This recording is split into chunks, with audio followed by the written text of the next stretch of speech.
గత కేసీఆర్ ప్రభుత్వం ప్రతిష్టాత్మకంగా తీసుకొచ్చినటువంటి ఏదైతే ఫార్మాసిటీ ఉందో దాన్ని రద్దు చేస్తామని రేవంత్ రెడ్డి ప్రభుత్వం చెప్పింది. అసలు ఫార్మాసిటీని రద్దు చేయడానికి ప్రధాన కారణం ఏమంటారు?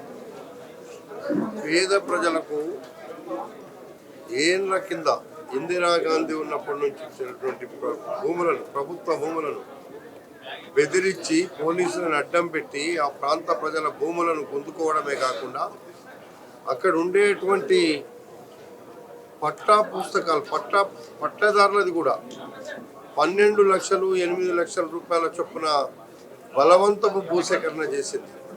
ఆ బలవంతపు భూసేకరణ అది చెల్లదు అనేటువంటిది ఈరోజు మేము ఎన్నికల ముందు చెప్పినాం. పోయినసారి ఎన్నికల్లో నేను ఇవన్నీ చెప్పితే నేను గెలిచిన తర్వాత 300 ఓట్లతో అవతలుండేటువంటి వ్యక్తి గెలిచినట్టుగా వాళ్ళు నిరూపించుకొని వాళ్ళు చూయించుకున్నారు. కానీ ఆ పాపం పండింది.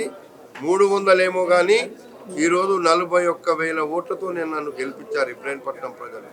మేము ఫార్మాసిటీ రద్దు చేస్తామని ఎన్నికల ముందు మా మేనిఫెస్టోలో పెట్టినాం.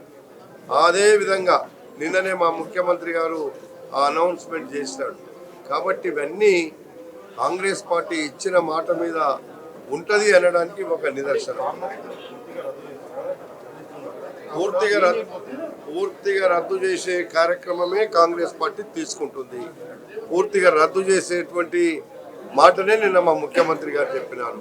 కాబట్టి ఇంకా ఫార్మాసిటీ అనేటువంటిది అక్కడ ఉండదు. ఫార్మాసిటీ ఉండదు అనేటువంటి మాట ముందు నుంచే చెప్పుకుంటూ వచ్చాము.